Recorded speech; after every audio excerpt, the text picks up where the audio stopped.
আকাশবাণী কলকাতা। স্থানীয় সংবাদ পড়ছি সুস্মিতা সেন। বিশেষ খবর হল, রাজ্যে লোকসভা নির্বাচনের চতুর্থ দফায় 579 কোম্পানি কেন্দ্রীয় বাহিনী মোতায়েন করা হয়েছে। থাকছে 30,000-এরও বেশি রাজ্য পুলিশ। রাজ্যে চতুর্থ দফার নির্বাচনের প্রচারাভিযান আগামীকাল শেষ হচ্ছে। ষষ্ঠ দফায় 8টি আসনের জন্য মনোনয়নপত্র প্রত্যাহারের গতকালই ছিল শেষ দিন। জোরদার হয়ে উঠেছে আগামী 4 দফার প্রচার অভিযান। একের পর এক ভিডিও ভাইরাল হওয়ায় সন্দেশখালীতে তৃণমূল কংগ্রেস ও বিজেপির মধ্যে চাপানউতোর তুঙ্গে। 2014 সালের টেটের ভিত্তিতে প্রাথমিকের শিক্ষক নিয়োগে 3,929টি শূন্য পদে পরবর্তী প্রক্রিয়ায় নিয়োগ করা হবে বলে সুপ্রিম কোর্ট জানিয়েছে। ঘূর্ণাবর্ত এবং অক্ষরেখার প্রভাবে রাজ্যের বিভিন্ন জেলায় আজও ঝড় বৃষ্টির সম্ভাবনা। আসছি বিস্তারিত খবরে। রাজ্যে লোকসভা নির্বাচনের চতুর্থ দফায় মোট 579 কোম্পানি কেন্দ্রীয় বাহিনী মোতায়েন করা হচ্ছে। এর পাশাপাশি 30,000-এর বেশি রাজ্য পুলিশ ভোটের নিরাপত্তায় বহাল থাকবে। চতুর্থ দফায় আগামী সোমবার 13ই মে রাজ্যের 5 জেলার 8টি আসনে ভোট নেওয়া হবে। পূর্ব বর্ধমান জেলায় সর্বাধিক 152 কোম্পানি কেন্দ্রীয় বাহিনী মোতায়েন করা হবে বলে নির্বাচন কমিশন জানিয়েছে। বীরভূমে মোতায়েন থাকবে 131 কোম্পানি কেন্দ্রীয় বাহিনী। এছাড়া আসানসোল দুর্গাপুর পুলিশ কমিশনারেটের 88 কোম্পানি, কৃষ্ণনগর পুলিশ জেলায় 81 কোম্পানি, মুর্শিদাবাদ পুলিশ জেলায় 73 কোম্পানি, রানাঘাট পুলিশ জেলায় 54 কোম্পানি কেন্দ্রীয় বাহিনী মোতায়েন থাকবে। এদিকে চতুর্থ এবং পঞ্চম দফায় রাজ্যের ক্রিটিক্যাল বা সংকটপ্রবণ ভোটকেন্দ্রের তালিকা প্রকাশ করেছে নির্বাচন কমিশন। ওই দুই পর্বে দক্ষিণবঙ্গের 8 জেলার 15টি লোকসভা আসনে ভোট নেওয়া হবে। কমিশনের প্রকাশিত তালিকা অনুযায়ী চতুর্থ দফায় 8টি লোকসভা কেন্দ্রের মোট 15,560টি ভোট কেন্দ্রের মধ্যে 3,647টিকে সংকটপ্রবণ হিসেবে চিহ্নিত করা হয়েছে। এদিকে রাজ্যের চতুর্থ দফার লোকসভা নির্বাচনের প্রচার আগামীকাল শেষ হচ্ছে। চতুর্থ দফার ভোট পর্ব অবাধ ও শান্তিপূর্ণ করতে নির্বাচন কমিশন বেশ কিছু ব্যবস্থা নিচ্ছে। গুরুত্ব দেওয়া হয়েছে ওয়েবকাস্টিং এর ওপর। উপনির্বাচন কমিশনার নিতেশ ব্যাসের নেতৃত্বে নির্বাচন কমিশনের অন্য আধিকারিকদের সঙ্গে মুখ্য নির্বাচন আধিকারিক আরিজ আফতাব গতকাল এক জরুরি বৈঠকে বসেন। সেখানে কেন্দ্রীয় বাহিনী মোতায়েন নিয়েও আলোচনা হয়। বিশেষ সাধারণ পর্যবেক্ষক অলোক সিনহা ও পুলিশ পর্যবেক্ষক অনিল কুমার শর্মা গতকাল সিউড়ি থেকে চতুর্থ দফার সংশ্লিষ্ট জেলার নির্বাচনী আধিকারিক ও পুলিশ সুপারদের সঙ্গে ভিডিও কনফারেন্সে বৈঠক করেন। মুখ্য নির্বাচনী আধিকারিকও ওই কনফারেন্সে যুক্ত ছিলেন। উল্লেখ্য, চতুর্থ দফায় রাজ্যের বহরমপুর, কৃষ্ণনগর, রানাঘাট, বর্ধমান পূর্ব, বর্ধমান দুর্গাপুর, আসানসোল, বীরভূম ও বোলপুর এই 8টি আসনে ভোট নেওয়া হবে। প্রবীণ বিজেপি নেতা স্বরাষ্ট্রমন্ত্রী অমিত শাহ নির্বাচনী প্রচারে আজ আবার এ রাজ্যে আসছেন। আসানসোল লোকসভা কেন্দ্রের দলীয় প্রার্থী সুরিন্দর সিং আলুওয়ালিয়ার সঙ্গে রানীগঞ্জের সিয়ারশোলে রোড শো করবেন তিনি। রামপুরহাট এবং রানাঘাটে জনসভা ও রোড শোর কর্মসূচি রয়েছে তাঁর। অপর বিজেপি নেতা ও রেলমন্ত্রী অশ্বিনী বৈষ্ণব যাদবপুর ও খড়গপুরে জনসভা, কেন্দ্রীয় মন্ত্রী সর্বানন্দ সোনোয়াল দক্ষিণ কলকাতায় দলীয় প্রার্থীদের প্রচারে পদযাত্রায় অংশ নেবেন। এছাড়াও ত্রিপুরার মুখ্যমন্ত্রী মানিক সাহা দলীয় প্রার্থীর সমর্থনে আজ উত্তর কলকাতায় রোড শো এবং পদযাত্রা করবেন। অসমের মুখ্যমন্ত্রী হেমন্ত বিশ্ব শর্মার আজ কৃষ্ণনগরে দলীয় প্রার্থীর হয়ে রোড শো এবং ব্যারাকপুর ও হুগলির বলাগড়ে জনসভা করার কর্মসূচি রয়েছে। অন্যদিকে তৃণমূল কংগ্রেসের সাধারণ সম্পাদক অভিষেক বন্দ্যোপাধ্যায় আজ আসানসোলে দলীয় প্রার্থী শত্রুঘ্ন সিনহার সমর্থনে রোড শো করবেন। প্রবীণ সিপিআইএম নেতা আইনজীবী বিকাশ রঞ্জন ভট্টাচার্য দলীয় প্রার্থী সায়রা শাহ হালিমের সমর্থনে দক্ষিণ কলকাতায় গোয়াল পার্কে আইনজীবীদের নিয়ে সভা করবেন।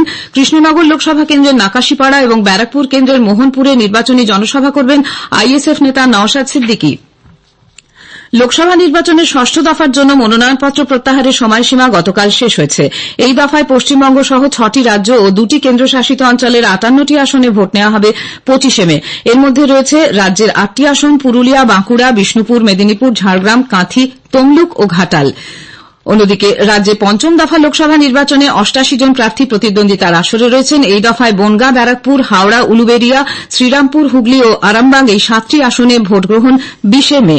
সপ্তম দফা ভোটের জন্য মনোনয়নপত্র দাখিলের কাজ চলেছে। এই পর্যায়ে কলকাতা উত্তর ও দক্ষিণ, যাদবপুর, ডায়মন্ড হারবার, মথুরাপুর, জয়নগর, বারাসাত, বসিরহাট ও দমদম এই 9টি আসনে ভোট নেওয়া হবে 1 জুন। ওই দিনই বরানগর বিধানসভা আসনের উপনির্বাচনেও ভোট গ্রহণ। মঙ্গলবার 14 মে পর্যন্ত প্রার্থীপদ দাখিল করা যাবে। রাজ্যের এসটিএফ এর ইন্সপেক্টর সৌনক তরফদার মুর্শিদাবাদের বহরমপুর থানার আইসি নিযুক্ত হয়েছেন। ভোটের মুখে বহরমপুর থানার আইসিকে গতকাল সরিয়ে দেয় নির্বাচন কমিশন। তার জায়গায় নতুন আইসির নাম মুখ্য নির্বাচনী আধিকারিক বেছে নেন 3 জন যোগ্য অফিসারের তালিকা থেকে। উল্লেখ্য, কংগ্রেসের পক্ষ থেকে কমিশনের কাছে বহরমপুর থানার আইসির বিরুদ্ধে পক্ষপাতমূলক আচরণের অভিযোগ করে অবিলম্বে তাকে সরানোর দাবি জানানো হয়। পূর্ব বর্ধমানের জামালপুর থানার বাদপুর গ্রামে ভোটের প্রচারে গিয়ে তৃণমূল কংগ্রেস কর্মীকে মারধর ও কামড়ে তার আঙুল কেটে নেওয়ার অভিযোগে বিজেপির পঞ্চায়েত সদস্যার স্বামীকে গ্রেপ্তার করেছে পুলিশ। অন্যদিকে পঞ্চায়েত সদস্যার শ্লীলতাহানির অভিযোগে শাসক দলের ওই কর্মীকে গ্রেপ্তার করা হয়েছে। ধৃতদের গতকাল বর্ধমান সিজেএম আদালতে তোলা হলে তদন্তে সহযোগিতার শর্তে তৃণমূল কর্মীর জামিন মঞ্জুর করা হয়। অন্যদিকে পঞ্চায়েত সদস্যার স্বামীকে 14 মে পর্যন্ত বিচার বিভাগীয় হেফাজতের নির্দেশ দেওয়া হয়েছে। স্থানীয় সংবাদ শুনছেন আকাশবাণী কলকাতা কেন্দ্র থেকে। একের পর এক ভিডিও প্রকাশ্যে আসায় উত্তর 24 পরগনার সন্দেশখালী এখন নির্বাচনী প্রচারের কেন্দ্রে। গত ফেব্রুয়ারিতে গণ আন্দোলনে উত্তাল হয়ে উঠেছিল সন্দেশখালী। শেখ শাহজাহান ও তার দলবলের বিরুদ্ধে জোর করে জমি দখল, জমিতে নোনা জল ঢুকিয়ে ভেড়ি বানানোর মতো অভিযোগের পাশাপাশি নারী নির্যাতন এবং ধর্ষণেরও অভিযোগ ওঠে। গ্রেপ্তার হয় অনেকেই। সম্প্রতি ভাইরাল হয় সেখানকার 2 নম্বর ব্লকের বিজেপি মণ্ডল সভাপতিকে নিয়ে একটি স্টিং অপারেশনের ভিডিও, যেখানে তাকে বলতে শোনা যায় ধর্ষণের অভিযোগ সাজানো। এরপর আরেকটি ভিডিওয় অভিযোগকারিনীর মুখে শোনা যায় তাকে কিছু না জানিয়ে সাদা কাগজে সই করানো হয়েছিল। এই ইস্যুতে সরব হন তৃণমূল কংগ্রেসের সর্বভারতীয় সাধারণ সম্পাদক অভিষেক ব্যানার্জি। তিনি বলেন, সন্দেশখালী নিয়ে যারা গলা ফাটাতো এবং মিথ্যে একটা খবর তৈরি করে ষড়যন্ত্রমূলক ভাবে বাংলাকে কলঙ্কিত করার যে প্রচেষ্টা, নির্লজ্জভাবে কলুষিত করার যে চক্রান্ত, এটা আজকে জনসমক্ষে চলে এসেছে এবং বিজেপির প্রকৃত স্বরূপটা মানুষ আজকে দেখতে পেয়েছে। এদিকে সন্দেশখালী নিয়ে যত ভিডিও প্রকাশিত হবে সেখানে প্রতিবাদ ততটাই বৃদ্ধি পাবে বলে বিজেপি দাবি করেছে। কলকাতায় গতকাল এক সাংবাদিক বৈঠকে দলের রাজ্যসভার সাংসদ শ্রমিক ভট্টাচার্য বলেন, যত ভিডিও বেরোবে তত সন্দেশখালীতে বিজেপির ভোট বাড়বে, তত মানুষের প্রতিবাদ বাড়বে।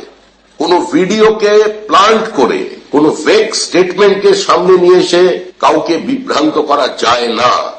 আমাদের দাবি অনুযায়ী যে ভিডিও প্রথম বেরিয়েছিল কয়েলের ভিডিও, সেটা সে নিজে ইমেল করে সিবিআই কে জানিয়েছে যে সিবিআই তদন্তের মধ্যে সেটাকে ইনক্লুড করে নেওয়া হোক এবং অদূর ভবিষ্যতেই প্রকৃত তথ্য সামনে আসবে। প্রদেশ কংগ্রেস সভাপতি সাংসদ অধীর রঞ্জন চৌধুরী প্রশ্ন তুলেছেন, সন্দেশখালীতে যদি কিছু নাই হতো সেই ঘটনা নিয়ে হাইকোর্ট কেন সিবিআই তদন্তের নির্দেশ দিল। উল্লেখ্য, সন্দেশখালী প্রসঙ্গে তৃণমূল কংগ্রেস গতকাল নির্বাচন কমিশনের দ্বারস্থ হয়। দলের রাজ্যসভার সাংসদ সাগরিকা ঘোষ নতুন দিল্লিতে কমিশনে গিয়ে চিঠি দিয়ে বিরোধী দলনেতা শুভেন্দু অধিকারীর বিরুদ্ধে ফৌজদারি মামলা দায়ের করার আবেদন জানান। রাজ্যপাল সিভি আনন্দ বোসের বিরুদ্ধে ওঠা শ্লীলতাহানির অভিযোগের প্রেক্ষিতে গতকাল রাজভবনের তরফে 2টি সিসিটিভি ফুটেজ সামনে আনা হয়। সাংবাদিক ছাড়াও পূর্ব ঘোষণা মতো ইচ্ছুক কয়েকজন সাধারণ মানুষকে ওই ফুটেজ দেখাতে কলকাতার রাজভবনে আমন্ত্রণ জানানো হয়েছিল। রাজ্যে 2014 সালে টেটের ভিত্তিতে প্রাথমিকে শিক্ষক নিয়োগের ক্ষেত্রে ৩,৯২৯টি শূন্যপদ নিয়ে যে জটিলতা তৈরি হয়েছিল সে বিষয়ে সুপ্রিম কোর্ট নতুন রায় দিয়েছে। ওই শূন্যপদগুলিতে ভবিষ্যতে শূন্যপদ থেকে নিয়োগ করা হবে বলে শীর্ষ আদালত জানিয়ে দিয়েছে। 2022 সালের নিয়োগ প্রক্রিয়ার সঙ্গে ৩,৯২৯টি শূন্যপদ যোগ করে দেওয়া হয়েছে, সেই অনুযায়ী নিয়োগ হবে।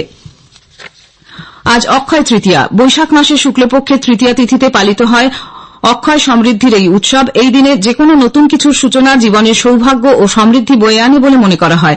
অক্ষয় তৃতীয়ায় দেবী লক্ষ্মী পূজিতা হন। আজকের পুণ্যতিথিতে জপ, যজ্ঞ ও দানের মধ্যে দিয়ে এই উৎসব পালিত হয়।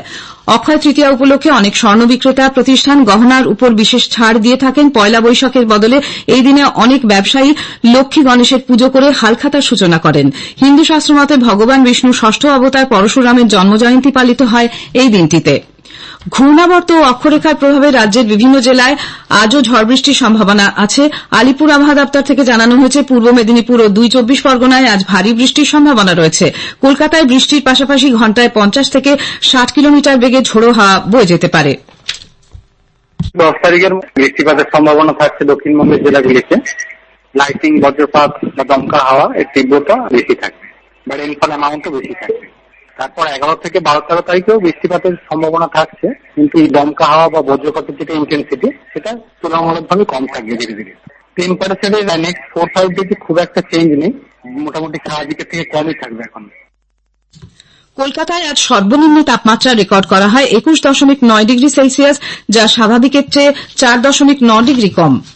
শেষ করার আগে স্থানীয় সংবাদের বিশেষ কিছু অংশ আরেকবার। রাজ্যে লোকসভা নির্বাচনের চতুর্থ দফায় 579 কোম্পানি কেন্দ্রীয় বাহিনী মোতায়েন করা হয়েছে। থাকছে 30,000-এরও বেশি রাজ্য পুলিশ। রাজ্যে চতুর্থ দফা নির্বাচনের প্রচারাভিযান আগামীকাল শেষ হচ্ছে। 2014 সালের টেটের ভিত্তিতে প্রাথমিকে শিক্ষক নিয়োগে ৩,৯২৯টি শূন্য পদে পরবর্তী প্রক্রিয়ায় নিয়োগ করা হবে বলে সুপ্রিম কোর্ট জানিয়েছে। স্থানীয় সংবাদ শেষ হল। যারা যারা আমাদের সাথে সংযুক্ত ছিলেন সবাইকে ধন্যবাদ। দয়া করে চ্যানেলটি সাবস্ক্রাইব করুন এবং কমেন্ট করে জানান আপনি কোথা থেকে আমাদের সংবাদটি শুনলেন,